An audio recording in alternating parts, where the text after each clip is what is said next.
அதில் பல சிக்கல்கள் இருக்கு.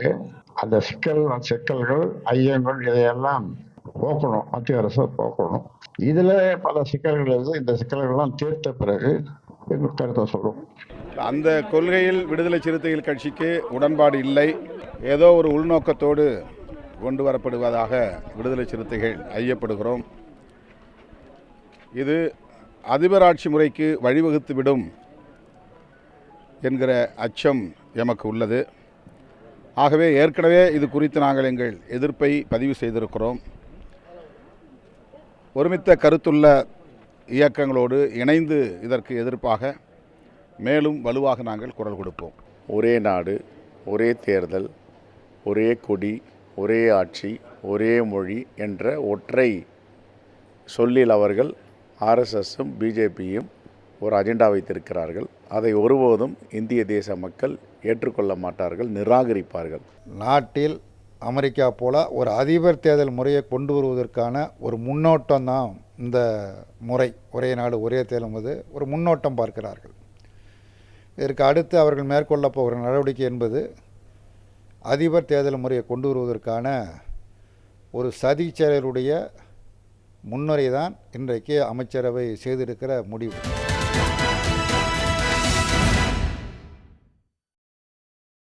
வணக்கம். கேள்விக்களம் நிகழ்ச்சிக்கு உங்களை வரவேற்கிறோம். இது மக்களின் மேடை. ஒரே நாடு ஒரே தேர்தல் மறுபடியும் பேசு பொருளாக மாறி இருக்குது. வரப்போகிற நாடாளுமன்றத்தோட குளிர்கால கூட்டத்தொடரில் ஒரே நாடு ஒரே தேர்தலுக்கான அந்த மசோதாவை ஒன்றிய அரசானது தாக்கல் செய்யிருக்குது. இதற்கு பிரதமர் நரேந்திர மோடி தலைமையிலான அரசும் ஒப்புதல் அளிச்சிருக்குது. இதுக்கு பிறகு தான் தொடர்ந்து எதிர்க்கட்சிகள்கிட்ட இதற்கு பலமான எதிர்ப்பு அப்படிங்கிறது தொடர்ந்து கிளம்பிக்கிட்டே இருக்குது.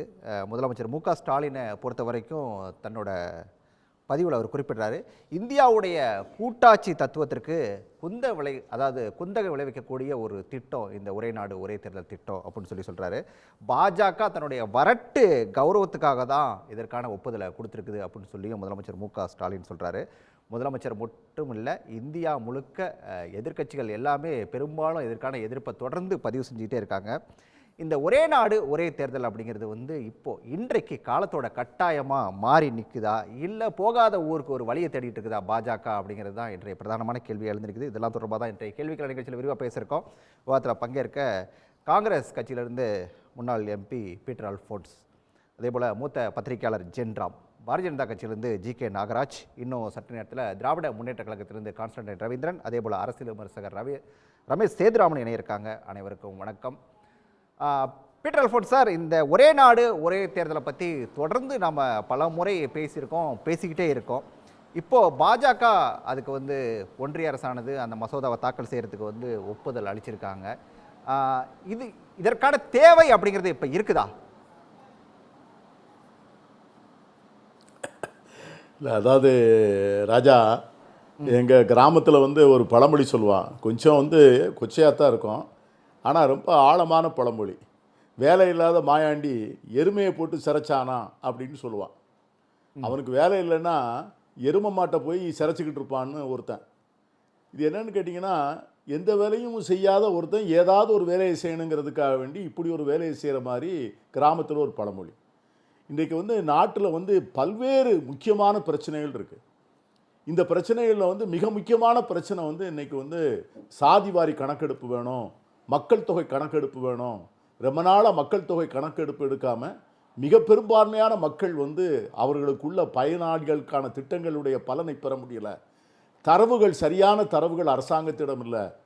வேலையில்லா திண்டாட்டம், அண்டர் எம்ப்ளாய்மெண்ட்டு, இதை போல் பல்வேறு பிரச்சனைகள். இன்றைக்கி நம்முடைய எல்லைப்புறங்களில் இருக்கிற பதட்டங்கள், இன்றைக்கி உலகத்தில் நடக்கிற யுத்தத்தினுடைய மிகப்பெரிய ஒரு அச்சுறுத்தல், இதை போல் பல்வேறு பிரச்சனைகள் இருக்கின்ற போது இன்றைக்கி அதையெல்லாம் விட்டுட்டு இது ஏதோ இன்றைக்கி நாளைக்கே நடக்க போகிற ஒரு பிரச்சனையை போல் இதை தூக்கி வைத்து கொண்டாடி மக்கள் மத்தியில் இருக்கிற கவனத்தை முதலில் திசை திருப்புவது, அடிப்படையான ஆதாரமான முக்கியமான வாழ்க்கை பிரச்சனைகளை பற்றி மக்களுக்கு கவனம் போய்விடக்கூடாது என்பதற்காக அரசியல் தாழ்வாரங்களிலே பல்வேறு விவகாரமான கருத்துக்களை சொல்லுவது. ரெண்டாவது, ஏற்கனவே இன்றைக்கி பல தலைவர்கள் சொன்னது போல் இவங்களுடைய அல்டீரியர் மோட்டிவ் என்ன, உள்ளபடியே இவங்களுடைய நோக்கம் என்ன, இவங்க சொல்கிறது வெளியே என்ன சொல்கிறாங்கன்னா, எப்போ பார்த்தாலும் எலெக்ஷனுங்கிறதுனால வேலை செய்ய முடியல, கோட் ஆஃப் கான்டாக்ட் இருக்குது, பணச்செலவு இருக்குது, படைகளை அனுப்ப முடியலை, இராணுவத்தை வந்து பல இடங்களுக்கு அனுப்ப முடியலை, தேர்தல் ஆணையத்துக்கு வந்து ஓவர்லோட் ஆஃப் ஒர்க்கு, இப்படி பல காரணங்களை சொல்கிறாங்க. ஆனால் அவங்க என்றைக்குமே இவங்க வந்து சொல்கிறது ஒன்று, செய்கிறது ஒன்று. நீங்கள் பார்த்தீங்கன்னா டிமானிட்டைசேஷனை பண்ணும்போது என்ன சொன்னாங்க? பண மதிப்பிழப்பு நடவடிக்கையை சொல்லுகின்ற போது தீவிரவாதத்தை ஒதுக்கிடுவோம், கருப்பு பணத்தை வந்து நாங்கள் வந்து உடனே கண்ட்ரோலுக்கு கொண்டாந்துருவோம், எல்லாரையும் வருமான வரிக்குள்ளே கொண்டாந்துருவோம், கேஷ் பழக்கமே இருக்காது அப்படின்லாம் சொன்னாங்க. ஆனால் உள்ளபடியே என்ன நோக்கம் அப்படின்னு கேட்டிங்கன்னா, டிமானிட்டைசேஷன் மூலமாக இன்னும் அந்த கணக்கு வந்து டேலி ஆகலை. எவ்வளவு பணம் உள்ளே வந்தது, எவ்வளவு பணம் வெளியே கொடுக்கப்பட்டது, பல இடங்களில் கொடுக்கப்பட்ட பணம் யார் மூலமாக சென்று அடைந்தது, புதுசாக வந்து ஒவ்வொரு நோட்டு எங்கே போகுதுன்னு சொன்னாங்க. ஆனால் கடைசியில் பார்த்தீங்கன்னா நம்ம ஊரில் கைப்பற்றப்பட்ட 120 கோடி ரூபா புது கரன்சி நோட்டு எந்த வங்கியிலேருந்து வந்து தெரியாது. அதில் சில பேர் என்ன சொல்கிறாங்கன்னா, அதில் மட்டும் 3 லட்சம் கோடி ஊழல் நடந்ததுன்னு சொல்கிறாங்க. அது ஒரு பக்கம் இருக்கட்டும். இதை போல் வந்து எலக்ட்ரல் பாண்டு சொன்னாங்க, தேர்தல் பாண்ட். இது வந்து டிரான்ஸ்பரன்சி, எங்களுக்கு வந்து இந்த நன்கொடைகள் வசூலுக்கு யாருக்குன்னா தெரியும், இதனால் நாட்டில் வந்து எலெக்ஷனில் வந்து கரப்ஷன் இருக்காதுன்னு சொன்னாங்க. இன்றைக்கி உச்சநீதிமன்றம் சொல்லிட்டது அதை மாதிரி தப்பு ஒன்றும் இல்லை. ரெண்டாவது, இந்த எலக்ட்ரல் பாண்டில் வசூல் பண்ண பணத்துக்கும் பாஜகவுக்கும் நெருங்கிய தொடர்பு இருக்கிறது. யாரெல்லாம் பாண்டு கொடுத்தாங்களோ அவங்களுக்கெல்லாம் கான்ட்ராக்ட் கொடுக்கப்பட்டிருக்கிறது, யாரெல்லாம் பாண்டு கொடுத்து பணம் கொடுத்தாங்களோ அவர்களெல்லாம் சிறையிலிருந்து விடுதலை செய்யப்பட்டிருக்கிறார்கள். இப்படி வந்து இவங்களுக்கு ஒரு கனெக்ஷன். அதை போல் இது எதுக்காக வேண்டி சொல்கிறாங்கன்னா, அல்டிமேட்லி வந்து அதிபர் தேர்தலை நோக்கி இந்த தேசத்தை நகர்த்துவது. நாட்டில் வந்து ஒரு பெரும் பகுதியை வந்து குடியரசுத் தலைவர் ஆட்சிக்குள்ளே கொண்டாடுவதற்கு இதை விட சிறந்த வழி ஒன்றுமே கிடையாது. இன்றைக்கி வந்து ஒரு பிரெடேட்டரி கவர்மெண்ட், அதாவது ஆளை அடித்து சாப்பிடுகிற அளவுக்கு மாநில அரசுகளையும் மாநில கட்சிகளையும் அடித்து பிழிந்து கசக்கி குடிக்கின்ற ஒரு அடித்து நொறுக்குகின்ற மனப்பான்மை உள்ள ஒரு ஆட்சியில் இருக்கின்ற போது ஒரு மாநில அரசும் இட்ஸ் நாட் சேஃப்.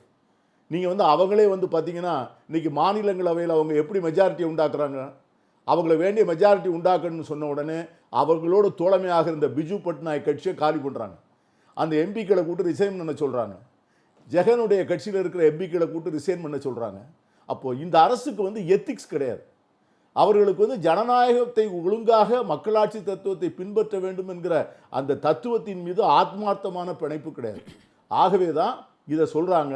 இது வந்து மக்களாட்சி தத்துவத்தினுடைய முனையை மழுங்க நாடு வந்து அடுத்த கட்டத்தோட வளர்ச்சிக்கு போகணும்னா இந்த ஒரே நாடு ஒரே தேர்தல் அப்படிங்கிறது அவசியங்கிறது தானே பாஜக திரும்ப திரும்ப சொல்லுது.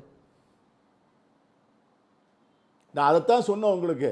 டிமானிட்டைசேஷன் அப்போ என்ன சொன்னாங்க, எலக்ட்ரல் பாண்டை கொண்டு வரும்போது என்ன சொன்னாங்க, இவங்க இப்படி ஒவ்வொன்றையும் கொண்டு வருகின்ற போது இவர்கள் சொல்வது வேறு, ஆனால் நடப்பது வேறு.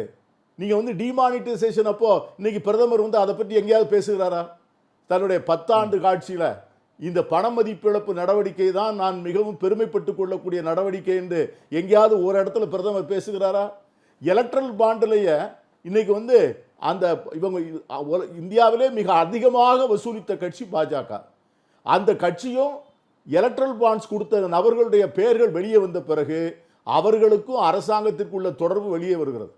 இப்போ டெல்லியில் இருக்கிற மதுவிலக்கு கேஸில் கூட அந்த பிரைம் அக்யூஸ்டை அப்ரூவராக்கி பெயில் கொடுத்துருக்காங்க. பெயில் கொடுக்கறதுக்கு 20 நாளைக்கு முன்னால் அவங்க வந்து நன்கொடை கொடுக்குறாங்க. அவங்களுக்கு தான் பெயில், அவங்களுக்கும் பாஜகவுக்கும் தான் தொடர்பு. ஆனால் எந்த தொடர்பும் இல்லாத ஆம் ஆத்மி கட்சியினுடைய முதலமைச்சரும் துணை முதலமைச்சரும் உள்ளே இருக்கிறாங்க. ஸோ இப்படி வந்து என்ன செய்தாலும் அதற்கு வந்து ஒரு காரணம். அவங்க ரொம்ப யோகிய மாதிரி பேசுவாங்க, நல்லதே நினைப்பதை போல பேசுவாங்க. ஆனால் அந்தரங்கத்தில் உதட்டுக்கும் உள்ளத்துக்கும் ரொம்ப தூர வித்தியாசம்.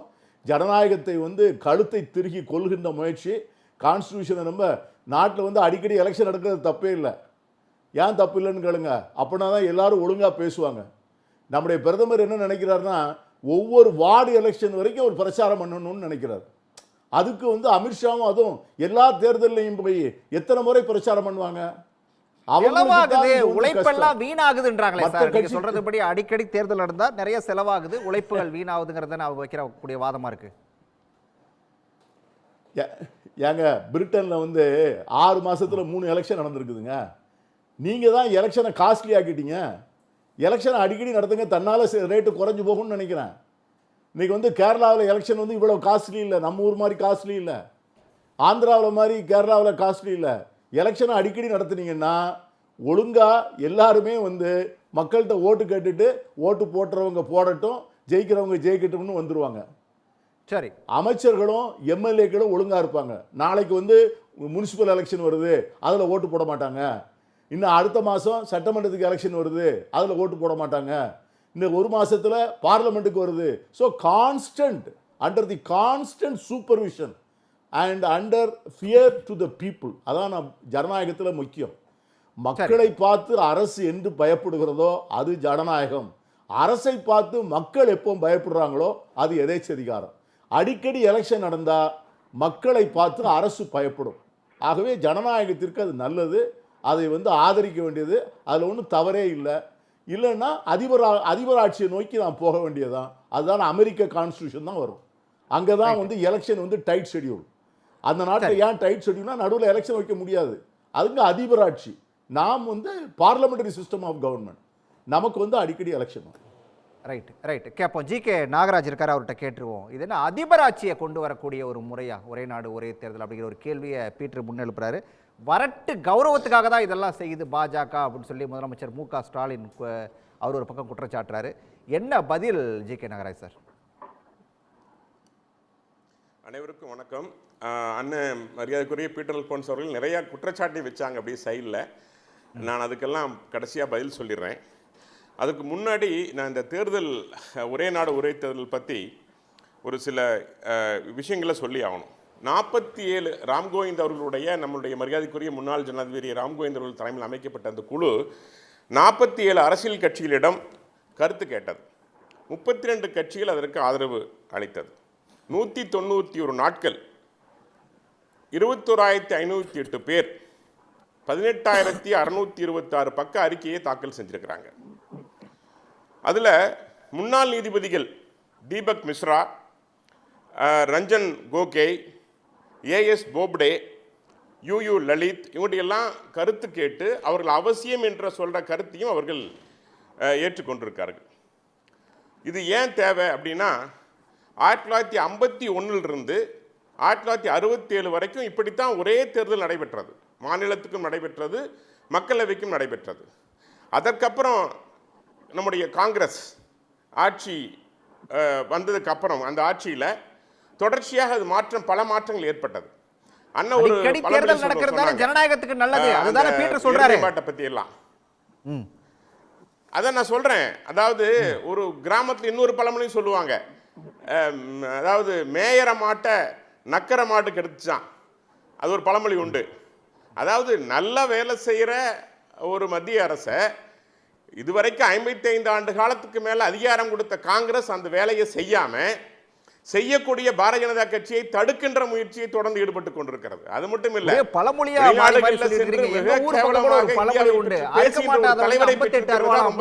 விஷயம் நாங்க தொடர்ந்து அறுத்துட்டு இருக்கிறோம். இல்ல நாங்க தொடர்ந்து அறுத்துட்டு இருக்கோம். அதுதான் பிரச்சனையே காங்கிரஸுக்கு. ஏன்னா காங்கிரஸ் அறுபட்டு கொண்டிருக்கிறது. அவர்கள் செய்யாததை நாங்கள் செய்து கொண்டிருக்கிறோம். தாங்கிக்க முடியல அவங்களால. நான் தொடர்ந்து பேசுறேன், விவாதத்துக்கு வந்துடுறேன். அதே போல பாத்தீங்கன்னா இந்த விதிமுறைகள் எல்லாமே ஏன் தேவை அப்படின்னா, ஒன்று தேர்தல் செலவு. இன்னைக்கு வந்து ஒரு ஃபிக்சேஷன் அதுக்கு நிறைய விவாதிச்சிருப்பாங்க. இருந்தாலும் கூட தேர்தல் செலவு நீங்கள் 1998க்கும் 2019க்கும் பார்த்தீங்கன்னா 6 பைசால இருந்த ஒரு வாக்காளருக்கான செலவு இன்னைக்கு 46 ரூபா உயர்ந்திருக்கிறதுங்க. 46 ரூபா. நீங்கள் ஒன்றும் இல்லை, நம்ம பாஜக ஆட்சிக்கு வந்ததுக்கப்புறம் பெட்ரோலில் எத்தனை நாள் கலந்தோம்? எத்தனை நாள் கலந்ததில்ல 24,800 கோடி ரூபா இன்னைக்கு அந்நிய செலவணி மிச்சமாக இருக்கிறது. இதுதான் மத்திய அரசு, இதுதான் நரேந்திர மோடி. இன்னைக்கு தேர்தல் மூலமாக ஒரு வருஷத்தில் 300 நாட்கள் தொடர்ச்சியாக ஒவ்வொரு மாநிலத்திலும் தேர்தல், ஒவ்வொரு மாநிலத்திற்கும் பிரதமர் போகணும். இன்னும் சொல்ல போனால் இன்னைக்கு பாஜக ஆளுகின்ற மாநிலங்கள் எண்ணிக்கை அதிகம். இன்னைக்கு அங்கேயும் இந்த நடைமுறை பொருந்தும் நாளைக்கு தேர்தல் வர்றப்போ.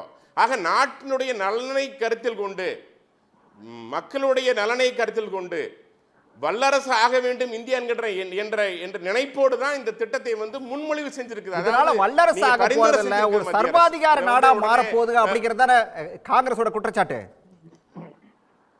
எப்படிங்க நீங்க முதல்ல எலெக்ஷன் இவிஎம்ல நீங்க மிஸ்டேக் சொன்னீங்க. இவிஎம் இப்போ இவிஎம் மிஸ்டேக் இல்லைங்கிறது ப்ரூவ் ஆயிடுச்சு. எவ்வளவு தெளிவா இன்னைக்கு வந்து எந்தெந்த இடத்துல எவ்வளவு ஓட்டுல ஜெயிக்கிறாங்க அப்படிங்கிறது யாரும் வாய் திறந்து பேச முடியல. அப்படி யாராவது அதை பத்தி பேசினாங்கன்னா அதை விட முட்டாள்தனமா இருக்க முடியும். அந்த அளவுக்கு இன்னைக்கு தெளிவா எலெக்ஷன் கமிஷன் அந்த மிஷினை இவிஎம் மாற்றி அமைத்திருக்கிறது. அப்ப நீங்க ஓட்டு போடுற சிஸ்டம் எப்படி சர்வாதிகாரம் வரும்? ஒரு மக்கள் இப்ப காங்கிரஸ் அண்ணன் சொன்னாங்க அடிக்கடி தேர்தல் வரணும். அடிக்கடி தேர்தல் வர வச்சுதான் காங்கிரஸ். அதனாலதான் ஜனநாயகம் படுகொலையில் தள்ளப்பட்டது. அரசியலமைப்பு சட்டத்தை முழுமையாக முடக்கியது எமர்ஜென்சி கொண்டு வந்த காங்கிரஸ். எமர்ஜென்சி காலத்தில் தான் நான் இன்னும் பட்டியலிட்டா நீங்கள் நம்ப மாட்டீங்க. திருவேணர் ராஜா, நீங்கள் எத்தனை முறை 25 முறை ஆட்சியை கலைச்சிருக்காங்க இந்திரா காந்தி அம்மையார். 25 முறை நம்பூதிரிப்பட்டில் ஆரம்பிச்சாங்க, கேரளாவில் தொடர்ச்சியாக கலைச்செடுந்தாங்க. ஜனநாயகத்தை தோண்டி குழியில் தூக்கி போட்டாங்க. அவங்க இன்னைக்கு ஜனநாயகம் குறித்து பேசுறாங்க. இன்னைக்கு அண்ணன் சொன்னாங்க, நம்முடைய பீட்டர் அண்ணன் வந்து டிமானிட்டரைசேஷன் குறித்து சொல்லி சொன்னாங்க. உச்சநீதிமன்றம் தெளிவாக சொல்லியிருக்கு, இன்னைக்கு டெரரிசம் குறைந்து இருக்கிறது. உச்சநீதிமன்ற தீர்ப்பு. அது எலக்ட்ரல் பாண்டை பத்தி சொன்னாங்க. எலக்ட்ரல் பாண்டில் அதிகமாக காங்கிரஸும் பணம் பெற்றிருக்கிறது, திரிணாமுல் காங்கிரஸ் பணம் பெற்றிருக்கிறது, திராவிட முன்னேற்ற கழகம் பணம் பெற்றிருக்கிறது. சரி சரி சரி, இந்த ஒரே நாடு ஒரே தேர்தலை பத்தி ஒரு ரவுண்ட் போயிட்டு வந்துருவோம். இத பேசலாம், அப்புறம் பேசலாம். இது அப்புறம் பேசலாம். அதனால இது நாட்டின் நன்மைக்கானது. ரைட். நாட்டோட நன்மைக்கு, நாட்டோட வளர்ச்சிக்கு, நாடு அடுத்த கட்டத்துக்கு மூவ் ஆகணும் அப்படின்னு சொல்லி சொன்னா, இந்தியா வல்லரசாகணும் அப்படின்னு சொல்லி சொன்னா, அதுக்கு ஒரே நாடு ஒரே தேர்தல் கட்டாயம் தேவை அப்படிங்கிறது அவங்க வாதம். மாநிலத்தில் தேர்தல் எப்போ நடக்கணும் அப்படிங்கிறத மாநிலம் தேர்ந்தெடுக்கணுமா அல்லது ஒன்றிய அரசு தேர்ந்தெடுக்கணுமா அப்படிங்கிறதுலேருந்து இதை தொடங்க வேண்டியதாக இருக்குது. இது கூட்டாட்சி விழுமியங்கள் மேலே நடத்தப்படக்கூடிய ஒரு தாக்குதல். இந்திய அரசமைப்பு சட்டத்தினுடைய ஜனநாயக விழுமியங்கள் மேலே நடத்தப்படுகின்ற ஒரு தாக்குதல். இந்த குறைந்த அரசாங்கம், மினிமம் கவர்மெண்ட் மேக்சிமம் கவர்னன்ஸ்னு 2014 வந்த உடனே சொன்னாங்க. இப்போ பீட்டர் அல்ஃபோன்ஸ் குறிப்பிட்ட போது சொன்னார், அவங்க சொல்கிறதுக்கும் செய்கிறதுக்கும் எந்த விதமான தொடர்பும் கிடையாது அப்படின்னு. கிட்டத்தட்ட அது மினிமம் கவர்மெண்ட் மேக்சிமம் கவர்னன்ஸ்னு சொன்னதும் கிட்டத்தட்ட உதட்டு சேவையாக மட்டுமே தான் முடிஞ்சு போகுது. நமக்கு தேர்தல்கள் அவசியம், அதை யாரும் இல்லைன்னு சொல்லலை. மாரல் கோட் ஆஃப் கான்டக்ட், தேர்தல் காலத்து மாரல் கோட் ஆஃப் கான்டக்ட் வந்து நீண்ட காலம் இருக்குது. அதனால் வேலைகள் கெட்டு போகுது, நிர்வாக வேலைகள் கெட்டு போகுது, அதனால் ஒரே முறையில் தேர்தல் வச்சிடலாம் அப்படின்னு சொல்லக்கூடியவர்கள் செய்யக்கூடிய வேலைகளை இவங்க செய்ததாகவும் தெரியல. இப்போது இந்த 2 மாநிலங்களுக்கு தேர்தல் நடத்தும் போது மகாராஷ்டிராவையும் சேர்த்து கூட தேர்தல் நடத்தலை. போன அக்டோபரில் நடந்தது 5 ஆண்டுகளுக்கு முன்னால். இப்போ அக்டோபரில் அந்த தேர்தலை நடத்தலை, நவம்பர் டிசம்பருக்குள்ளே தான் போக போகிறாங்க. ஆக இதுக்கு கூட பாதுகாப்பு படையினர் குறைவாக இருக்கிறது காரணம் அப்படின்னு சொல்கிறாங்க. இப்போது கடந்த மக்களவைத் தேர்தலில் பார்த்தோம், ஒரு கிட்டத்தட்ட 3 மாதங்கள் 85 நாட்கள் வரைக்கும் தேர்தல் நடந்தது. அந்த 85 நாட்களும் எம்சிசியும் செயல்பாட்டில் இருந்தது. ஆக எப்போ நீங்கள் எம்சிசியால் உங்களுக்கு நிர்வாகம் சிக்கலாகுதுன்னா நீங்கள் அதை மட்டும் செழுமைப்படுத்துவதற்கு முயற்சி செய்யலாம், நவீனமான வழிகாட்டு முறைகளை கொண்டு வருவதற்கு முயற்சி செய்யலாம். அதற்கு மாற்றாக நீங்கள் வந்து தேர்தல் முறையே மாற்றுவோம் அப்படின்னு சொல்கிறது எந்த விதத்துலேயும் சரியாக இருக்காது. எதை விற்று எதை வாங்குகிறோம், எதை இழந்து எதை பெறுகிறோம் அப்படிங்கிறது ரொம்ப ரொம்ப முக்கியமான கேள்வி. எத்தனை முறை தேர்தல் நடக்குதோ அத்தனை முறை மக்களுடைய கண்காணிப்பு அப்படின்னு சொல்லி திரு பீட்டர் சொன்ன அதே கருத்தை தான் நானும் சொல்கிறேன். தேர்தல்கள் மாநிலங்களுக்கு தனியாக, மாநில பிரச்சனைகளின் அடிப்படையில் மாநிலங்களுக்கு தனியாகவும் மக்களவைக்கு தனியாகவும் நடக்கிறதுல எந்த விதமான சிக்கலும் இல்லை. இவங்க மக்களவைத் தேர்தலை மாநிலங்கள் தேர்தலோடு சேர்த்து நடத்தணும்னு சொல்வதன் மூலமாக என்ன, அதிக பணம் உள்ள அகில இந்திய கட்சி மட்டுமே தான் அந்த தேர்தலில் மேலோங்கி நிற்க முடியும், மேலாதிக்கம் செலுத்த முடியும். லெவல் பிளேயிங் ஃபீல்டை பற்றி அந்த கட்சி கவலையும் படாது. இந்த தேர்தலையே பார்த்தோம், காங்கிரஸ் கட்சியினுடைய கணக்குகளை முடக்கியது பாஜக. எலக்டோரல் பாண்ட்ஸ் மூலமாக சட்டவிரோதமாக பெற்ற பணமும் அவங்க கையிலே தான் இருந்தது. அவர்களுடைய ரிசோர்ஸஸ் வந்து மிக மிக அதிகமாகவும் காங்கிரஸ் கட்சி செலவுக்கு பணம் இல்லாத முறையிலையும் தான் இந்த தேர்தலை அவர்கள் எதிர்கொண்டார்கள். லெவல் பிளேயிங் ஃபீல்டுங்கிறது சுத்தமாக இல்லை. ஆனாலும் தேர்தல் முக்கியம் அப்படின்னு தேர்தலை எல்லாரும் பங்கு பெற்றோம். வந்த ரிசல்ட்டை எல்லாரும் ஏற்றுக்கொண்டோம். நம்ம குடிமக்களாக நீங்களும் நானும் அதை ஏற்றுக்கிட்டு தான் ஆகணும். அரசியல் கட்சிகளும் அதுக்கு மேலே எதுவும் பேசலை. அரசியல் கட்சிகள் அதற்கு மேலே எதுவும் பேசலை என்பதாலேயே இந்த தேர்தலின் போது நடந்த பல்வேறு சர்ச்சைகள் இல்லாமல் போயிடாது. இப்போ திரு நாகராஜ் சொன்ன மாதிரி தேர்தல் சிறப்பாக நடந்தது, எலெக்ஷன் கமிஷன் செய்த தரவுகளுக்கு யாராலையும் பதில் சொல்ல முடியலன்னு சொல்கிறார்ல. கிட்டத்தட்ட பல தொகுதிகளில் பதிவான வாக்குகளுக்கும் அங்கு விவிபேட்டில் இருக்கக்கூடிய விஷயங்களுக்கும் வேறுபாடு இருக்குது. அந்த முதல்ல வாக்குப்பதிவு அந்த தகவல்கள் வெளியிடும் போதே சரியான தரவுகளை நீதிமன்றத்தால் தேர்தல் ஆணையத்தால் வெளியிட முடியல. அந்த சிக்கல்களிலிருந்து அது இன்னும் அப்படியே தான் இருக்குது. அதை அரசியல் கட்சிகள் முன்னெடுத்து போகவில்லை அப்படிங்கிறதுக்காக அந்த குளறுபடிகள் எல்லாம் சரியாயிட்டதாக அர்த்தம் இல்லை. இதில் ஆனாலும் இவ்வளவு பிரச்சனைகள் இருந்தாலும் நமக்கு தேர்தல்கள் அவசியம். ஆனால் தேர்தல்களோடு ஜனநாயகம், இந்திய ஜனநாயகம் முடிந்து விடுவதும் இல்லை. அதை தாண்டி பல்வேறு விஷயங்கள் இருக்கு. அந்த ஜனநாயக நெறிகளை எல்லாம் கருத்தறிதல், உரையாடல், கருத்தொற்றுமை, மக்களுக்கு பொறுப்பாக இருத்தல், அக்கௌண்டபிலிட்டி, ஜனநாயக நிறுவனங்களை காப்பாற்றுறது, விதிகள் நெறிகளை பின்பற்றுறது, இப்படி சட்டத்தின் ஆட்சி வரை ஜனநாயக விழுமியங்களை கடைப்பிடித்து ஒரு அரசாங்கம் நடந்து கொள்ள வேண்டும் என்பதை எவ்வளவு தூரம் அரசாங்கத்தில் இருக்கக்கூடியவர்கள் கடைப்பிடிக்கிறார்கள் அப்படிங்கிறது முக்கியமான கேள்வி. அது எதையுமே செய்யாமல் ஜனநாயகத்தை நாங்கள் உயர்த்தி பிடிக்கிறோம், வல்லரசாவதற்கு இந்த தேர்தல் தான் முக்கியம் அப்படின்னு சொல்வது எந்த விதத்திலையும் தொடர்புடையதாக இல்லை. இந்த மசோதாவை இப்போ ஒருவேளை அவங்க அதில் பாஸ் பண்ணிட்டாங்க அப்படின்னு சொன்னால் அடுத்து என்ன நடக்கும் அப்படின்னு ஒரு கேள்வி வருது இல்லை? எப்போலேருந்து இந்த ஒரே நாடு ஒரே தேர்தலுங்கிறது எப்போலேருந்து நடைமுறைக்கு வரும்? இல்லை, அது பாஸ் பண்ணுறதுக்கு நேரடியாக இப்போதைக்கு வழி இல்லை. அதுதான் முதலமைச்சர் நடைமுறை சாத்தியம் இல்லைன்னு சொல்கிறாரு. 2/3 மெஜாரிட்டி அரசமைப்பு சட்ட திருத்தங்களுக்கு 2/3 மெஜாரிட்டி வேணும். கிட்டத்தட்ட ஒரு கணக்கு சொன்னார் நாகராஜ், 47 கட்சிகள்கிட்ட நாங்கள் கருத்து கேட்டால் 32 எங்களுக்கு ஆதரவா சொல்லியிருக்காங்க. அதாவது ஐ மீன் 35 கட்சிகள் ஆதரவு, 15 கட்சிகள் தான் எதிர்த்திருக்காங்க கணக்கு சொன்னார். கரெக்ட், 32 கட்சிகள் ஆதரவாக பேசியிருக்கிறாங்க, 15 கட்சிகள் எதிராக சொல்லியிருக்கிறாங்க. அந்த 32 கட்சிகளுக்கும் மக்களவையிலையும் மாநிலங்களவையிலையும் இருக்கக்கூடிய இடங்கள் எவ்வளவு, இந்த 15 கட்சிகளுக்கு இருக்கக்கூடிய இடங்கள் எவ்வளவுன்னு பார்த்தோம்னா அவர்களுக்கு தேவையான அந்த 3/2 பங்கு இடங்கள் 363 இடங்கள் அவர்களுக்கு தேவைப்படுகிறது. ஆமாம், அந்த 363 இடங்கள் 362 இடங்கள் அவர்களுக்கு அங்கே இல்லை. என்ன செய்ய முடியும் அப்படின்னு பார்த்தா ஒரு பாசிபிலிட்டி இருக்குது. அந்த துறையில் அவர்கள் வல்லவர்களும் கூட. ஆனால் இந்தியா கூட்டணி எவ்வளோ தூரம் விழிப்பாக இருக்குங்கிறத கான்ஸ்டன்டைனும் பீட்டர் சாரும் தான் சொல்லணும். ஏன்னா ஒரு 100-110 பேரை வாக்களிக்காமல் வெளியே துரத்தி விட்டுட்டா இருக்கிற அந்த 450 பேரை அந்த நபர்களுக்குள்ள இவங்களுக்கு 290 பேர் 2/3 மெஜாரிட்டி கிடைக்கும். அந்த மாதிரி ஏதேனும் ஒரு திட்டத்தை வைத்து செயல்படுத்தி விடலாம் அப்படிங்கிற நோக்கத்தில் அவங்க பேசுகிறாங்களான்னு எனக்கு தெரியாது.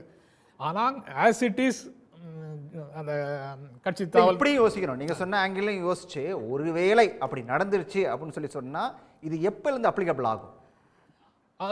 அடுத்த தேர்தலில் இருந்து அப்படின்னு தான் பார்க்க முடியும்.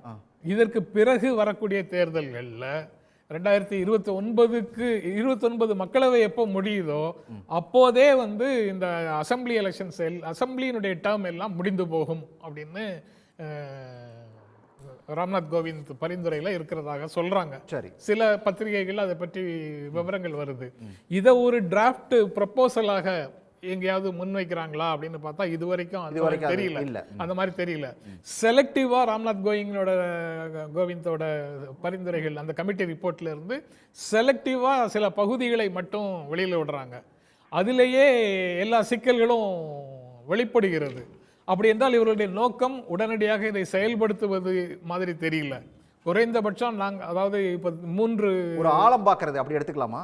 ஆழம் பார்க்கறது மட்டும் இல்லை, நாங்கள் என்ன பொசிஷனில் இருந்தாலும், குறைவான எண்ணிக்கையோடு இருந்தாலும், கூட்டணி கட்சிகளை நம்பி இருந்தாலும் எங்களுடைய அஜெண்டாவை நாங்கள் தைரியமாக செயல்படுத்துவோம் அப்படின்னு ஒரு தோற்றத்தை உருவாக்குவதற்கு முயற்சி செய்கிறாங்களா இருக்கலாம். ஏன்னா நடைமுறையில் இந்த 100 ஆண்டு சாதனைகளாக வக்ஃப் வாரிய பில்லை கமிட்டிக்கு அனுப்பியாச்சு, பிராட்காஸ்ட் பில்லை திரும்ப எடுத்துகிட்டு போயாச்சு, லேட்டரல் என்ட்ரிக்கான விளம்பரத்தை திரும்ப வாங்கிட்டாச்சு. இந்த மாதிரி சாதனைகள் இருக்கும்போது அவங்க எதுவுமே செய்யாமல் சும்மா இருக்கிறோம் அப்படின்னு ஒரு பிம்பம் வந்துடக்கூடாதுங்கிறதுக்காக இதை ஃப்ளோட் பண்ணி விட்டுருக்குறாங்களா அப்படிங்கிற சந்தேகமும் அதை பார்க்கும்போது வருது. ரைட். ரமேஷ் சேதுராமன் கேட்டோம். ரமேஷ் சேதுராமன், ஒரே நாடு ஒரே தேர்தல் இப்போ ஏன் தேவை? இல்ல இப்போ தேவைங்கிறத விட இதுக்கான முயற்சிகள் பாஜக ஆரம்பத்தே 2-3 வாட்டியாவே பேசிட்டு இருக்காங்க அப்படிங்கறத நம்ம பாக்குறோம். ஆனா ஒரே நாடு ஒரே தேர்தல்ங்கிறது இந்தியாவுக்கு புதுசு இல்ல, அதுக்கான முயற்சிகள் நடந்தது. ஆனா அப்புறம் சப்சிக்வெண்டா நடந்த விஷயங்கள்ல பாத்தீங்கன்னாக்கா திரும்பவும் அந்த இது பிராக்டிக்கலா பாசிபிள் இல்லைங்கிறத நோக்கி போச்சு. இப்போ ஐயா பீட்டர் அல்போன்ஸ் அவர்கள் சொல்லும் போது ஒரு விஷயத்த சொன்னார். அதிபர் நோக்கி நகர்தா அப்படின்னு கேட்டார். ஆனா இவங்க கட்சியின் தலைவர் ராகுல் காந்தி எங்க போயிருக்காருன்னா அமெரிக்காவுக்கு போய் தான் டெமோக்ரஸியை பத்தி பேசுறாரு. அமெரிக்கா தான் சிறந்த டெமோக்ரஸிங்கிறாரு. அப்போ இவரே இவருடைய கட்சியின் தலைமையுடைய கருத்துக்கு ஒரு மாறான ஒரு கருத்தை சொல்றாருங்கிற ஒரு கேள்வி. அது ஒண்ணு. அடுத்த முக்கியமான விஷயம் பாத்தீங்கன்னாக்க இந்த இதுல இது ஜனநாயகத்துக்கு சரியா ஏங்க இப்ப நான் என்ன கேட்கிறேன், ஓட்டு போடாம மற்றவங்களை எல்லாம் தவிர்த்து விட்டால் வெளிநடப்பு செய்பவர்கள் யார் செய்யறாங்க, எந்த காரணத்துக்காக செய்யறாங்க? புறக்கணிக்கிறோம்னு நாம் தோற்போம்னு தெரிஞ்சா கூட தங்களுடைய வாக்குகளை பதிவு செய்வதுதான் ஜனநாயகமாக இருக்கு. ஆனா வெளிநடப்பு செய்யறாங்கன்னா if you are not against me you are with me, அப்படிதான் கணக்கு. அப்போ ரமேஷ் சேதுராமன் ஒரே ஒரு குறுக்கீடு. எனக்கு பீட்டர் சார் சொன்னார்ல, அந்த ஒரு விஷயத்துல எனக்கு ஒரு சின்ன உடன்பாடு இருக்குது. அதாவது அடிக்கடி தேர்தல் வர்றது அப்படிங்கிறது தான் ஜனநாயகத்துக்கு நல்லது அப்படின்னு சொல்லி சொன்னாரு. ஒருத்தர் ஒரு தப்பு பண்றாரு அப்படின்னா ஒரு எலெக்ஷன் நடுவில் வந்துச்சுன்னா மாத்தி ஓட்ட போடலாம். ஆனா நீங்க 5 வருஷம் அதுக்காக வெயிட் பண்ணும் அப்படிங்கிறது அது கொஞ்சம் ஒரு லாங் பீரியடா இல்லையா? அது இல்ல கரெக்ட். இருங்க வர ஒரு விஷயம் சொல்றேன். இப்போ என்ன ட்ரெண்ட் இருக்கு அப்படின்னு பாத்தீங்கன்னா பொதுவா மக்கள் கிட்டக்க போட்ட பணத்தை 1 வருஷத்துல எடுக்கணும் அப்படிங்கிற அளவுல கரப்ஷன் இருக்கு அப்படின்னு பொதுவா சொல்றாங்க எல்லா இடத்துலயும். அப்படின்னாக்க என்ன அர்த்தம்? தேர்தலுக்கு நாங்கள் ஒவ்வொரு தொகுதிக்கும் 50 கோடி 60 கோடி 100 கோடின்னு செலவு பண்ணா போட்ட பணத்தை 1 வருஷத்துல எடுத்துடலாம். நீங்க அப்ப என்ன வருஷம் வைக்க போறோமா? இன்னொரு விஷயம், ஆனா இதுல ஒரு நியாயமான கோரிக்கை இருக்கு. என்ன நியாயமான கோரிக்கைன்னு பாத்தீங்கன்னாக்க இப்போ நம்ம சொல்லக்கூடியதுல அமெரிக்காவை ஒரு கோட் பண்றோம் அப்படின்னா 4 வருஷத்துக்கு ஒரு வாட்டி எலெக்ஷன் நடக்குது.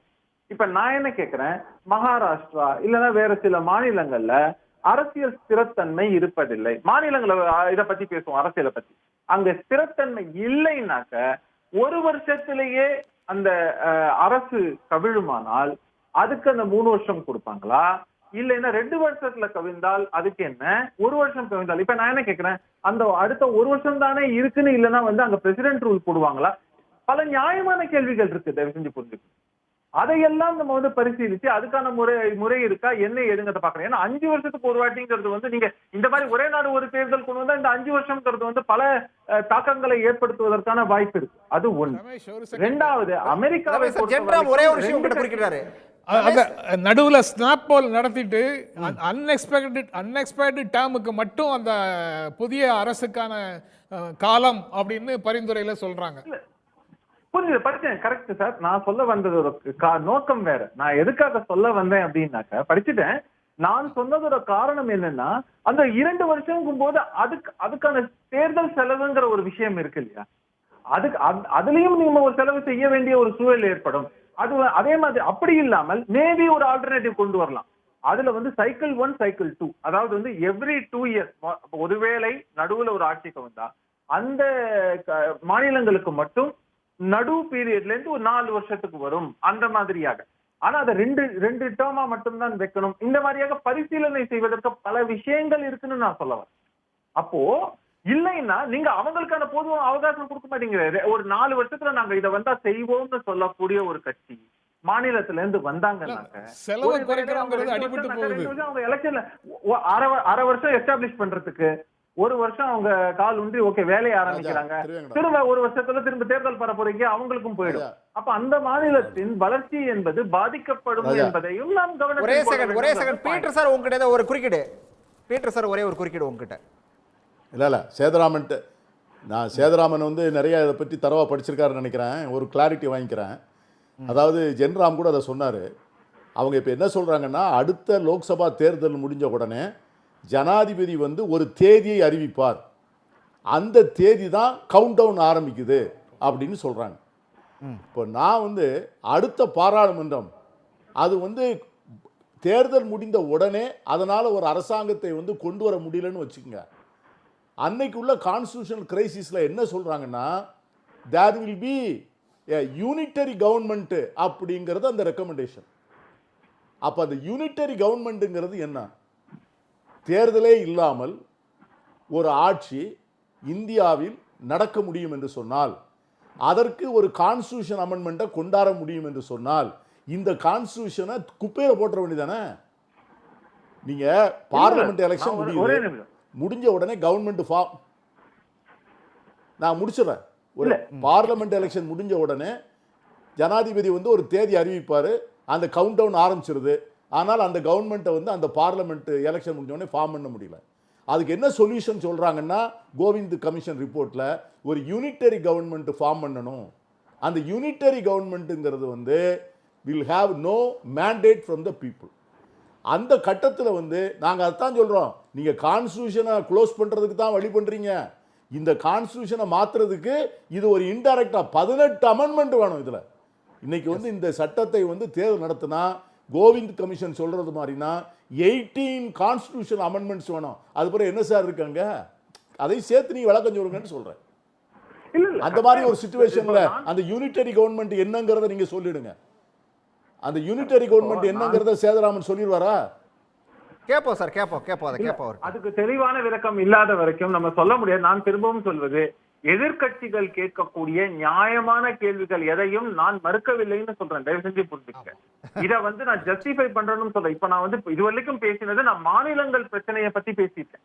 இப்போ ஒரே நாடு ஒரே தேர்தல்னு சொன்னோம்னா, ஒரு மாநிலத்துடைய சட்டமன்ற தேர்தலையும் சேர்த்து நடத்துறோம்னா அதுல வரக்கூடிய பிரச்சனை. இப்ப நான் அடுத்த பிரச்சனைக்கு வரேன். நீங்க சொன்னதை ஒட்டியே நான் வரேன்.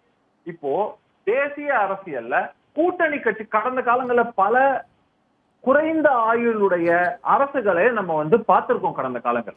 அது ஜிபி சிங்கா இருக்கலாம், இல்லைன்னா வாஜ்பாயோட முதல் டேர்மா இருக்கலாம், இந்த மாதிரி பல விஷயங்களை பார்க்கலாம். இப்ப என்னுடைய கேள்வி, இந்த 4 வருஷத்துல நம்ம அக்ரி பண்ணிக்கிறோம்னு வச்சுக்கோங்க, அதுல 2 வருஷத்துல இந்த ஆட்சி கவிழ்கிறது அப்படின்னா நாடு முழுக்க நீங்க அந்த தேர்தலை நடத்தியாக வேண்டும் அப்படின்னாக்க செலவு குறைந்து விட போகிறதா, இல்லைன்னா அதனால ஏதாவது சேவிங் ஆயிட போகுதா அப்படிங்கிற ஒரு கேள்வி இருக்கா இல்லையா? அப்போ அந்த அதே விஷயம் தான். இப்ப நம்ம என்ன சொல்றோம், பாஜகவை பத்தி வைக்கக்கூடிய குற்றச்சாட்டு எப்பவுமே என்ன சொல்றாங்கன்னா, எப்பவுமே எலெக்ஷன் மோட்ல இருக்காங்க. அவங்க வந்து அந்த மோட்ல இருந்து விலகி போறதுக்கு இந்த காரணம்னு சொல்லலாம். ஆனா இன்னொரு பக்கம் மாநில கட்சிகளையும் சரி, இதே மத்தியில வந்து கூட்டணியாக ஆளக்கூடிய ஒரு நிரந்தரமற்ற கட்சிகளாக இருந்தாலும் அவங்களும் இதே பிரச்சனையை சந்திக்க வேண்டி வருங்கிறது தான் என்னுடைய கவலைன்னு நான் சொல்றேன். சரி, இப்ப நான் வந்து அதாவது நம்ம மக்களுடையது, இப்ப நம்ம ஜனநாயகம் அப்படின்னு நம்ம சொல்றோம்னா பலதரப்பட்ட கருத்துக்களை வாங்குவதுங்கிறது வந்து தவறே கிடையாது.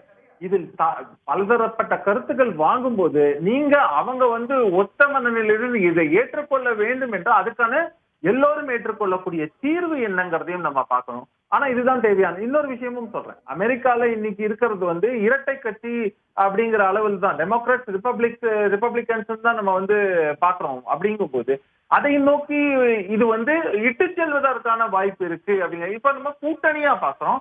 அப்படி இல்லாமல் இப்படித்தான் போயாக வேண்டும்ங்கிற ஒரு கட்டாயத்துக்கு தள்ளப்படுமான ஒரு இடத்துக்கு இருக்கு. பீட்டர் சார் ஒரு சரியான விஷயத்தை கேட்டாரு. இந்த யூனிட்டரி கவர்மெண்ட் அப்படின்னு அவங்க சொல்லும் போது இதுக்கான ஒரு தெளிவான விளக்கம் என்ன என்பதையும் இத சம்பந்தப்பட்ட கேள்விகளுக்கும் அதில் எழக்கூடிய கேள்விகளுக்கும் பதில் சொல்ல வேண்டிய கடமை நிச்சயமா பாஜக அரசுக்கு இருக்கு.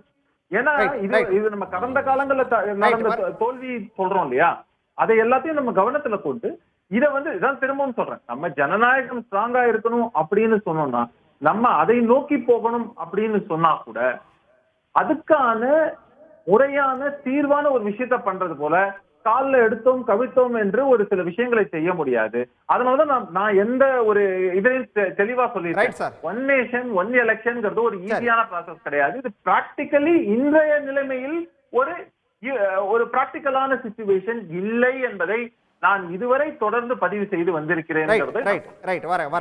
கான்ஸ்டன்டைன் சார், அதாவது ஒரே நாடு ஒரே தேர்தலுக்கான எதிர்ப்பு அப்படிங்கிறது வந்து தொடர்ந்து இருந்துகிட்டே இருக்குது. ஆனாலுமே கூட பாஜக அரசு இதை வந்து நடைமுறைப்படுத்தியே தீர்வேன்னு சொல்லி அடம் பிடிக்கிறதுக்கு என்னதான் காரணம்?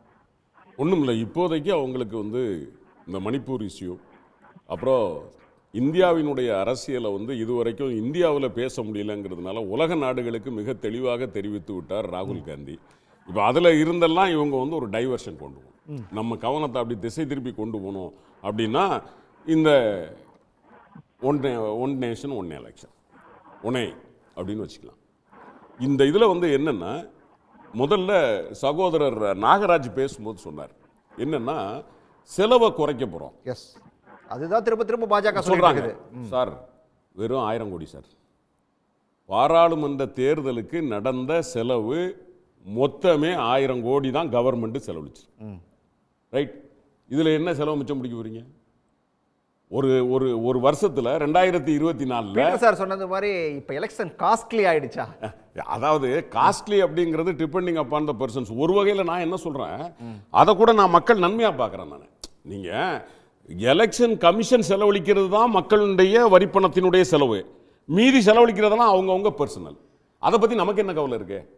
எனக்கு என் கவர்மெண்ட் என் மக்களுடைய வரிப்பணத்திலிருந்து 1093 கோடி ரூபா தான் பாராளுமன்ற தேர்தலுக்கு செலவழிஞ்சிருக்கு. மொத்தமே நிர்மலா சீதாராமன் அவர்கள் நமக்கு எலெக்ஷன் ஓட்டர் ஐடியில இருந்து ஆரம்பிச்சு அவங்க சம்பளத்திலிருந்து எல்லாம் சேர்ந்து 2411 கோடி ரூபாய் தான் பட்ஜெட்ல ஒதுக்கியிருக்காரு. ரைட், இது என்ன சார் செலவு? நம்ம ஒரு வருஷத்துக்கு நம்மளுடைய இது வந்து பட்ஜெட் வந்து எத்தனை லட்சத்துக்கு போடுறோம்? 33 லட்சத்துக்கு போடுறோம். 5 வருஷத்துக்கு 150 லட்சம் கோடி. 150 லட்சம் கோடியில் நீங்க ஒரு 2500 கோடி ஒரு பெரிய செலவா? அப்ப இவர்களுடைய நோக்கம் அது அல்ல. புரிகிறதா? ஒன்று. ரெண்டாவது, இப்ப இந்த சகோதரர் வரும்போது சொன்னார் என்னன்னா மொத்தம் 47 கட்சிகிட்ட நாங்க கருத்து கேட்டோம். மொத்தம் கேட்டது 62. எந்த அளவுக்கான கட்சிகள்கிட்ட இவங்க கணக்கு கேட்கறாங்கன்னு பாருங்க. மொத்தம் 62 கட்சிகிட்ட கணக்கு கேட்டிருக்காங்க, கருத்து கேட்டிருக்காங்க. அதுல பதில் சொன்னவங்க 47 பேர். இந்த 47 பேர்ல 15 பேர் வந்து நெகட்டிவா சொல்லியிருக்காங்க, 32 பேர் ஆதரவா சொல்றாங்க. இதுல ஒரு கட்சி சொல்றேன் தம்பி, இந்தியன் மக்கள் கல்வி முன்னேற்ற கழகம். இது எந்த ஊர்ல இருக்குன்னு தெரியுமா? அவர் நம்ம தமிழ்நாட்டில் தான் இருக்குது, இப்போ உள்ள இருக்கு. ஓகே, வாங்க. அவ்வளவுதான். சரியா? இந்த மாதிரி கட்சிகள் ஏறத்தாழ 32 கட்சியில எனக்கு தெரிஞ்சு பாரதிய ஜனதா கட்சி, அண்ணா திராவிட முன்னேற்ற கழகம், இப்படி ஒரு 6 கட்சியை தவிர மீதி கட்சிகள் எல்லாம் பெரும்பாலும் நீங்க சொன்ன மாதிரி தேடுற இடத்துல இருக்கிற கட்சிகள். ஆனால் இந்த 15 கட்சிகள் நெகட்டிவா கொடுத்துருக்காங்களே எங்களுக்கு வேண்டாம் அப்படின்னு. இந்த காங்கிரஸ் கமிட்டியிலிருந்து, சமாஜ்வாதி பார்ட்டியிலிருந்து, டிஎம்கேல இருந்து வரிசையா பாத்தீங்கன்னா ரெகுலரா ரெப்ரசன்டேஷன் இன் போத்த ஹவுசஸ். ரைட், அவங்க சொல்றபடி பார்த்தா பீப்புள்ஸ் ஹவுஸ், பாராளுமன்றம், அசம்பிளி, இது ரெண்டுலையும் இருக்கக்கூடிய இந்த 15 கட்சிகள். அப்ப நீங்க யாருக்கு வந்து முக்கியத்துவம் கொடுக்கணும்? அப்ப யாரோட வேல்யூ இது? நீங்க கேட்டதுக்கு 17 கட்சிக்கார வந்து உங்களுக்கு பதிலே கொடுக்க மாட்டேங்கிறான். அவங்கிட்ட கருத்து கேட்குறீங்க. ஆனா கருத்து சொன்ன 15 பேர் யார்? பெரும்பாலும் இந்த டெமோக்ரஸினா என்ன நினைச்சிடுறாங்கன்னா வந்து பெரும்பான்மை தான் டெமோக்ரஸி. மிக முட்டாள்தனமான கருத்து அது. அதைத்தான் பேரறிஞர் அண்ணா பாராளுமன்றத்தில் சொன்னார். நீங்க நினைச்சுக்கிட்டு இருக்கிறது ஜனநாயகம், democracy is not majority, it is respecting the feel and ethics of the minority. ஒரு உதாரணத்துக்கு சொல்றேன், மக்களுக்கு புரியணுங்கிறக்காக. இப்போ நாங்கள் 5 பேர் கருத்தாளர்கள் உட்கார்ந்துருக்கோம், நீங்க 1, 6 மொத்தம். நான் சொல்றேன் இந்த விவாதம் வந்து ரொம்ப முக்கியமான விவாதங்க. இதை ஒரு 8 மணி, நீங்க 8 மணியோட முடிச்சிடாதீங்க, 10 நிமிஷம் கொண்டு போங்க அப்படின்னு சொல்றோம். இப்போ நாங்கள் 4 பேர், இப்போ அண்ணன் நாகராஜ் உட்பட, பீட்டர் அல்ஃபோன்ஸ் அண்ணன், அண்ணன் இவர் வரைக்கும், ராம் வரைக்கும் வந்து நாங்கள் 4 பேர் ஆமாங்க 8-10 வரைக்கும் கொண்டு போகலான்னு சொல்கிறோம். நீங்கள் சொல்கிறீங்க இல்லைங்க 10 நிமிஷம் நான் கொண்டு போனால் அடுத்த 24 மணி நேரத்துக்கு எங்கள் நிர்வாகத்தில் இந்த டெலகாஸ்டில் பிரச்சனை வரும் அப்படின்னு சொல்கிறீங்க. அண்ணன் சென்ராமுக்கு அது தெரியுது. ஆமாங்க 10 நிமிஷம் போனா 24 மணி நேரம் சன் டிவி இந்த பிரச்சனை வருதுங்கிறத விட இப்போ வந்து Peter sir, Nagaraj sir, Ramesh Sethuraman sir அடுத்த நிகழ்ச்சிக்கு போகணும். அந்த சிக்கல் இருக்குது, அந்த சிக்கல் இருக்கு. இப்ப சப்போஸ் நம்ம இந்த 10 நிமிஷம் எக்ஸ்டெண்ட் பண்ணனும் சொல்லும்போது நாங்க 4 பேர் ஒத்துக்கொள்றோம். ஆனா நீங்க 2 பேர் சொல்ற காரணம் அந்த 10 நிமிஷத்தை ஒத்தி போட முடியாது என்பது நியாயம் என்று தெரிஞ்ச உடனே நாங்க 4 பேர் ஒத்துக்கிறோம். பாத்தீங்களா? ஆமாங்க 8 மணிக்கு முடிச்சிருவோம் அப்படின்னு. அதுதான் ஜனநாயகம். சொன்னவன் 2 பேருங்கிறதுக்காக தூக்கி போடுறது இல்லை. நாங்க 4 பேர் சொன்ன கருத்தை விட நீங்கள் சொல்லுகிற கருத்து வலிமையானதும் நேர்மையானதுமாக இருக்கும் என்றால் நாங்கள் 4 பேரும் ஒத்துக்கொள்வதுதான் டெமோக்ரஸி. இதைத்தான் அண்ணா திமுகவுக்கு சொல்லி தந்தார் எங்களுக்கு. சரி, ரைட். அப்படி பார்க்கும்போது இந்த 15 கட்சி தானே சொல்லியிருக்கான்னு பார்க்காதீங்க. இந்த 15 கட்சி சொல்லி இருக்கிறது என்ன நியாயம் இருக்கு அதை பாருங்க. அதைத்தான் நம்ம தலைவர் தளபதி தெளிவா சொன்னாரு. நீங்க ஃபெடரலிட்டி அவுட் பண்ணிடுவீங்க, நீங்க வந்து இந்த நாட்டுக்கு இருக்கக்கூடிய கூட்டாட்சி தத்துவத்தை காலி பண்ணிடுவீங்க. என்ன காரணம்? ஒரே ஒரு சின்ன காரணம். என்ன? பாராளுமன்றத்துக்கும் எல்லாத்துக்கும் ஒரே நேரத்தில் தேர்தல் வேணுக்கும்னு பாகிஸ்தானோட இப்ப இந்தியா மோடி கவர்மெண்ட் வம்ப இழுத்துருச்சு. ஒரு யுத்தம் தயாராகுது. இந்த நேரத்தில் தேர்தல் நடந்தால் நம்ம நாட்டு மக்கள் யாருக்கு வாக்களிப்பாங்க? ரைட், அவங்களுக்கு வந்து நமக்கு அங்க ஒரு யுத்த இது இருக்குது, உணர்வு பூர்வமா இந்த தேசம் ஜெயிக்கணும். இந்த நேரத்தில் நம்ம வந்து ஒரு அவங்களுக்கு வந்து ஒரு இன்னபிலிட்டியை உருவாக்கிட கூடாது என்கிற நேரத்தில் அவங்க தமிழ்நாட்டை பத்தி யோசிக்க மாட்டாங்க, உள்ளாட்சியை பத்தி யோசிக்க மாட்டாங்க, ஒட்டு மொத்தமாக ஒரு தேர்தலில் ஒரு இதை கொண்டு போட்டுருவாங்க. இப்போ இந்த தேர்தல் ஜனநாயகத்திற்கு நல்லதா? ரைட். அப்போ தேர்தல்கள் மாறி மாறி வருகிற போதுதான் அவர்கள் சொன்னதை போல, அண்ணன் பீட்டர் அண்ணனாக இருக்கட்டும், இதை போல இன்னும் ஒன்று சொல்லி முடிச்சிடுறேன். என் பங்குக்கும் ஒரு பழமொழி, கூரை ஏறி கோழி பிடிக்க முடியாதவன் வானம் ஏறி வைகுண்டத்தை கிழிப்பாம்ன கதையில் 543 பாராளுமன்ற தேர்தலுக்கே நீங்க 110 நாள் தலைகீழ நின்று தண்ணி குடிக்கிறீங்களே, உங்க கணக்குப்படி ஒரே ஒரு கணக்கு சொல்லிடுறேன். அதாவது 2,56,990 கிராம பஞ்சாயத்து இருக்கு. இதுக்கு 20,54,942 கவுன்சிலர்கள். இவங்க எல்லாருக்கும் ஒரே நேரத்தில் நீங்க தேர்தல் நடத்தி முடிச்சிருவோம்னா இந்த நாடு நம்புமா? சரி சரி பீட்டர் சார் இறுதியா, அதாவது ஒரே நாடு ஒரே தேர்தல் அப்படிங்கிறது வந்து ஒருவேளை நடைமுறைப்படுத்தப்பட்டா என்ன மாதிரியான பாதிப்புகளை நம்ம எதிர்கொள்ள வேண்டியிருக்கும்? பாதிப்புன்னா அதிபர் தேர்தல் தான், ஜனாதிபதி ஆட்சி தான். நீங்க இன்னைக்கு இருக்கிற மக்கள் மனநிலையில ஒரே மிகுத்த தேர்தல் ஒருமித்த முடிவுங்கிறதே பல மாநிலங்களில் வந்து சாத்தியமில்லை. கூட்டணி கட்சி ஆட்சி தான்.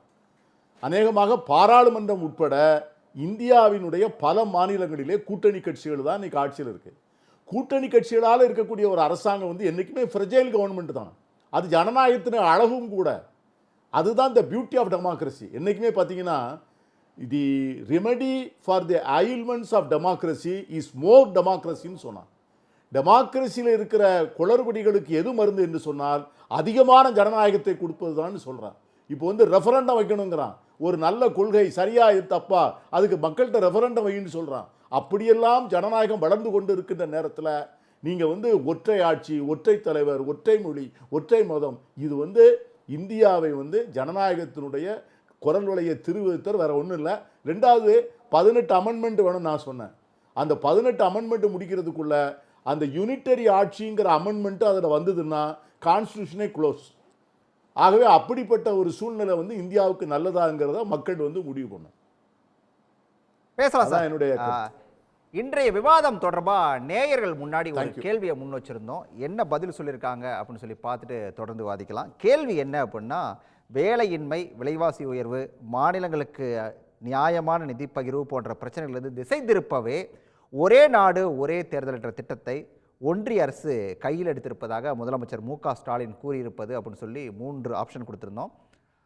இது சரியானது அப்படின்னு சொல்லி 79% பேரும், தவறானது அப்படின்னு சொல்லி 18% பேரும், கருத்து எதுவும் இல்லைன்னு சொல்லி 3% பேரும் குறிப்பிட்டிருக்காங்க. முதலமைச்சர் மு க ஸ்டாலின் சொல்லியிருக்கிறது அப்படிங்கிறது இது வந்து திசை திருப்ப முயற்சி சரியானது தான் அப்படின்னு சொல்லி 79% பேர் குறிப்பிட்றாங்க. ஜெனராம் சார், இதை எப்படி பார்க்குறீங்க? இது திசை திருப்பக்கூடிய ஒரு முயற்சி தானே? அதாவது அந்த பிரச்சனைகளுக்கு தீர்வு காணவில்லை, அந்த தீர்வு காணக்கூடிய திசையிலேயே இந்த 100 நாள் ஆட்சி நகரவில்லை அப்படிங்கிறது ரொம்ப ரொம்ப முக்கியமானது. முதலமைச்சர் ஸ்டாலின் சொல்லியிருக்கிறது அந்த அடிப்படையில் தான் சொல்லியிருக்கிறாருன்னு நான் புரிந்து கொள்கிறேன்.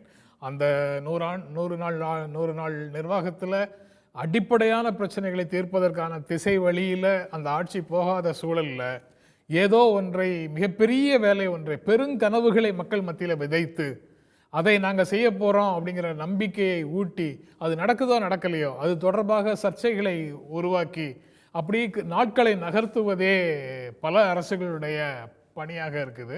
அதில் ஒன்றாக இது இருக்குது. அதனால் அது திசை திருப்பக்கூடிய ஒரு முயற்சியாக பார்க்கலாம் அப்படின்னு தான் நினைக்கிறேன்.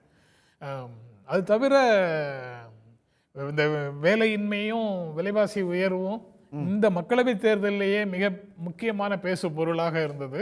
மு க ஸ்டாலினும் ராகுல் காந்தியும் அகிலேஷ் யாதவும் இந்த பிரச்சனைகளை பற்றி அதிகமாக பேசினார்கள்.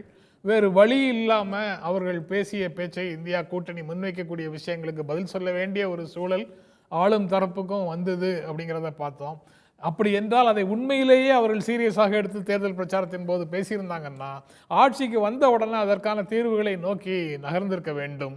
ஆனால் 100 நாள் ஆட்சியில் பெயர் சொல்லும்படியாக எந்த நகர்வுகளும் இல்லை.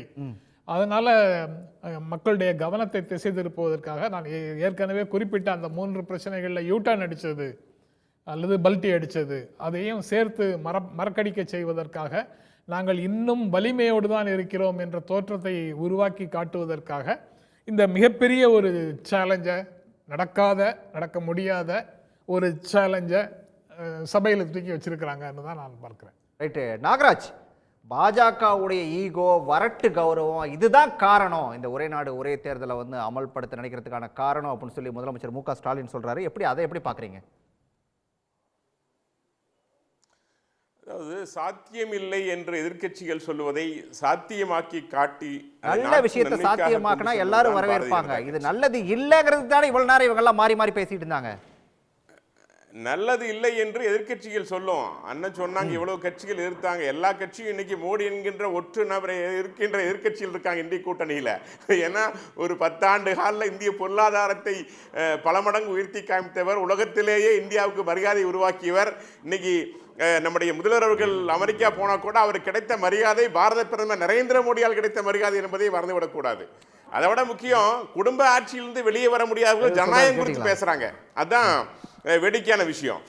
ரெண்டாவது இல்லை, இன்னொரு விஷயம் சொல்லணும். அதாவது இவங்க காங்கிரஸ் அண்ணன் நம்ம அல்போன்ஸ் அண்ணன் சொன்னாங்க 1967 காங்கிரஸோட பல மாநிலங்கள் பெரும்பான்மை இழந்த போது அப்பொழுதுதான் தனித்தனி தேர்தல் சிஸ்டமே தொடங்கிடுச்சு. 1972 நடக்க வேண்டிய தேர்தலை 71 ஆட்சியை கலைச்சிட்டு தேர்தல் நடத்தியால் தான் முற்றிலும் சிஸ்டம் மாறுபட்டது. 1989 காங்கிரஸ் பெரும்பான்மை இழந்து 10 ஆண்டுகளில் 5 முறை மக்களவை தேர்தல் வந்தது. இதுக்கெல்லாம் காரணம் தான் யாருன்னா காங்கிரஸ் தான். இந்த நாட்டை சீரழித்ததில் முக்கிய பங்கு காங்கிரசுக்கு உண்டு. அதற்கு துணைகின்ற பெருமையும் திமுகவுக்கு உண்டு. ஜனநாயகம் குறித்து பேசுபவர்கள் நான் சொல்றேன் 29 முறை அரசியலமைப்பு சட்டத்தில் மாற்றத்தை ஏற்படுத்திய இந்திரா காந்தி அவர்கள் 29 முறை ஏற்படுத்தியிருக்காங்க. நேரு அவர்கள் 17 முறை அரசியலமைப்பு சட்டத்தில் மாற்றத்தை ஏற்படுத்தியிருக்காங்க. எதற்காக? இந்திரா காந்தி அவர்கள் அரசியலமைப்பு சட்டத்தை மாற்றத்தை ஏற்படுத்தியது தன் மீது வழக்கில் வரக்கூடாது, தான் செய்கின்ற எந்த செயலையும் கேள்வி ஏற்கக்கூடாது என்பதற்காக அரசியல் சட்டத்தில் மாற்றத்தை கொண்டு வந்தாங்க. ஆனா பாரதிய ஜனதா கட்சி நாட்டின் நன்மைக்காக, வல்லரசு உருவாக்குவதற்காக, செலவுகளை குறைப்பதற்காக அண்ணன் சொன்னாங்க செலவுகளை குறைக்கணும் அப்படின்னாங்க. செலவு குறைவுன்னு சொன்னாங்க. 2024 மொத்தமாக மக்களுடைய செலவு 1 லட்சம் கோடி.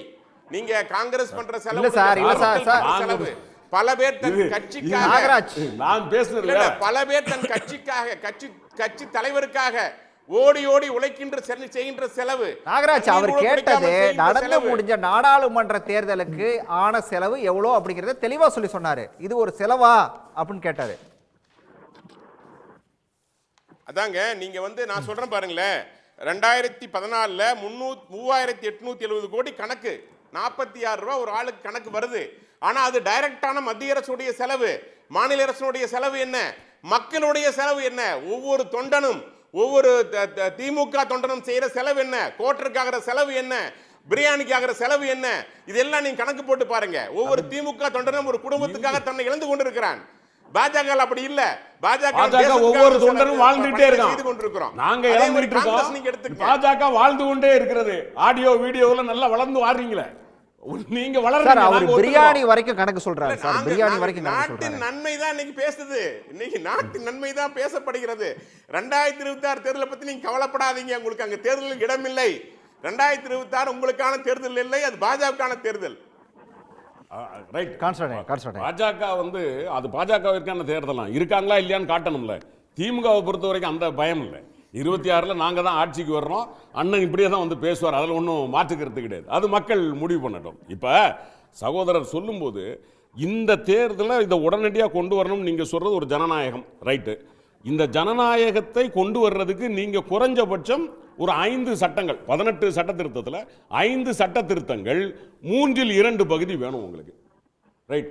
3/2 பகுதி 2லையும் இல்லை, மேலையும் இல்லை, கீழையும் இல்லை. நீங்க வச்சிருக்கிறது மொத்தம் எத்தனை எம்பிக்கள் வச்சிருக்கீங்க? 293. அப்ப இது பாருங்க, அவங்க இதை நடைமுறைப்படுத்தலாம் நினைக்கிறதாக இருந்தால் ஏதோ ஒரு வகையில் பிற்போக்குத்தனமான நடவடிக்கைகள், ஒண்ணுல எம்பிகளை விலைக்கு வாங்குறது, இல்ல வரவிடாம வெளியே தடுத்து நிறுத்துறது. அப்போ இவர்கள் இந்த ஜனநாயகத்தை படுகொலை செய்துவிட்டு ஒரு ஜனநாயகத்தை காப்போம் என்று இவர்கள் சொல்லுவார்களே, ஆனால் இவர்களை இந்த நாடு நம்புமா? நான் கேட்கிறேன்.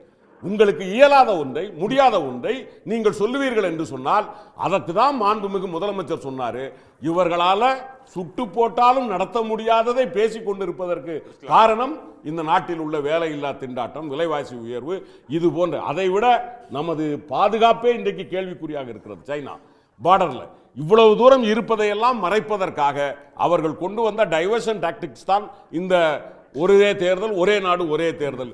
எந்த காலத்திலும் இது நடைமுறைக்கு வராது. உறுதியாக ரமேஷ் சேதுராமன் கேட்போம். ரமேஷ் சேதுராமன், ஜனநாயகத்தை படுகொலை செஞ்சுட்டு எப்படி ஜனநாயகத்தை காக்க முடியும்னு ஒரு கேள்வியை முன்னெழுப்புறாரு கான்ஸ்டன்டைன். இல்ல, படுகொலைன்றது எது சொல்றோம் அப்படிங்கிறது வேற. மோடி அவர்கள் எதுக்கான முயற்சி எடுக்கிறாருன்னா பாருங்க, 74 முடிந்தது அவருக்கு, 75 ஆரம்பம். பாஜகவை பொறுத்த வரைக்கும் அவங்க வந்து ஒரு அன்ரிட்டன் ரூல், மோடி அவர்கள் ஆட்சி பதவி ஏற்றுறதுக்கு அப்புறம் என்ன கொண்டு வந்தாருன்னா 75 மேல இருக்கிறவங்களுக்கு யாருக்கும் பதவி கொடுக்கூடாது அப்படின்னா, அவர் தன்னை என்ன திட்டம் வச்சிருக்காருன்னா 75க்கு அப்புறம் ஒருவேளை பதவி இறங்க வேண்டும், அதுக்கு முன்னாடி எதையான சாதிக்கணும்னு கூட ஒரு முயற்சி பண்ணலாம் அப்படின்னு நான் யோசிக்கிறேன். ஸோ அதுக்காக ஒரு முயற்சியாக தான் செய்ததாக இருக்கட்டும் அப்படின்னு ஒரு முயற்சி எடுக்கிறார். ஆனா சொன்னது போல இதுல ஏதாவது ஒரு விஷயங்கள்ல வந்து இதுல வந்து ஒரு தாக்கம் இருக்குமா, என்ன ஏது, அதுக்கான பாசிபிலிட்டி இருக்கா அப்படின்னா வந்து அது வந்து அவ்வளவு சீக்கிரம் நம்ம முடிவுக்கு வர முடியாத ஒரு விஷயம். ஏன்னா இதுல வந்து நிறைய இதுல இருக்கக்கூடிய ஓட்டைகள் நிறைய இருக்கு, அதை அடைக்கணும், இந்த மாதிரி பல விஷயங்கள் இருக்குங்கிறதையும் நம்ம கவனத்துல எடுத்துக்கணும். ஒருவேளை இப்ப அதே மாதிரி நண்பர் சேதுராமன் அப்ப தெளிவா ஒத்துக்கிறீங்க, இது இப்ப நடைமுறைப்படுத்துவதற்கான வாய்ப்பில்லை. எனவே இதை இப்போதைக்கு அப்ப எங்க தலைவர் சொன்ன மாதிரி ஒரு டைவர்ஷன் டாக்டிக்ஸ், கரெக்ட் தானா? புரிஞ்சுக்கலாமா? அப்படி எடுத்துக்க வேணாம், அதுக்கான முயற்சின்னு எடுத்துக்க. நடைமுறைப்படுத்த முடியாத அவ்வளவு ஓட்டை இருக்குன்னு சொல்றீங்க, அப்புறம் அதுக்கு என்ன அர்த்தம்? கருத்து ஏத்துக்கணும் சொல்லக்கூடாது. நான் அதனாலதான் கேட்டா அப்படி எடுத்துக்கலாமான்னு போட்டுட்டு நான் சொல்றது, நான் என்ன சொல்ல வரேங்கிறத நான் தெளிவா சொல்லிட்டேன். அதுக்கு வந்து நீங்க வந்து ஒரு கவர் போடுறதுங்கிறது அது உங்களுடைய அரசியல்.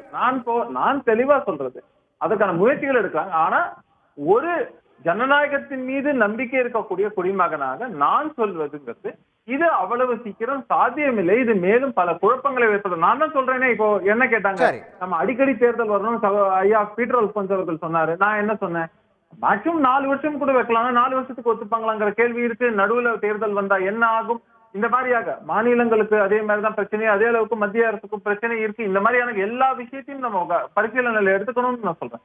ஆனா இது ஒரு மிகப்பெரிய சப்ஜெக்ட். இப்ப நான் என்ன சொல்றேன், அதே மாதிரிதான் போன எலெக்ஷன் அப்போ வந்து பாஜக என்ன சொன்னாங்க, யூனிஃபார்ம் சிவில் கோடுன்னாங்க, உடனே கொண்டு வந்துட்டாங்களா? இல்ல, இது அப்பப்போ வந்து அவங்க அதுக்கான ஒரு முயற்சியை எடுப்பதாக அவங்க காமிச்சுக்கிறாங்க. பட் அது அப்பப்போ எடுக்கக்கூடிய முயற்சி தான், இதை நீங்க பெருசா எடுத்துக்காதீங்க அப்படின்னு சொல்றாங்க. அப்படிதான், அப்படி கடந்துடலாமா சுருக்கமா? அப்பப்போ எடுக்கக்கூடிய முயற்சின்னு இல்லை, அந்த முயற்சிகள் எப்படிப்பட்ட முயற்சிகள்? ஜனநாயகத்தை மேலும் செழுமைப்படுத்துவதற்கான முயற்சிகளா, இல்லை இருக்கிற ஜனநாயகத்தை அழிப்பதற்கான முயற்சிகளா அப்படின்னு பார்க்கும்போது பதில் கிடைச்சிருது இல்லை.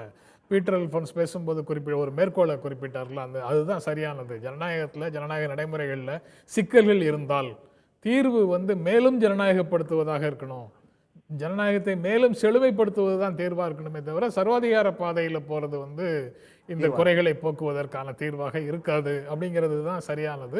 அந்த பாதையில் அரசாங்கம் போகிற மாதிரி எனக்கு தெரியல. அரசாங்கம் வந்து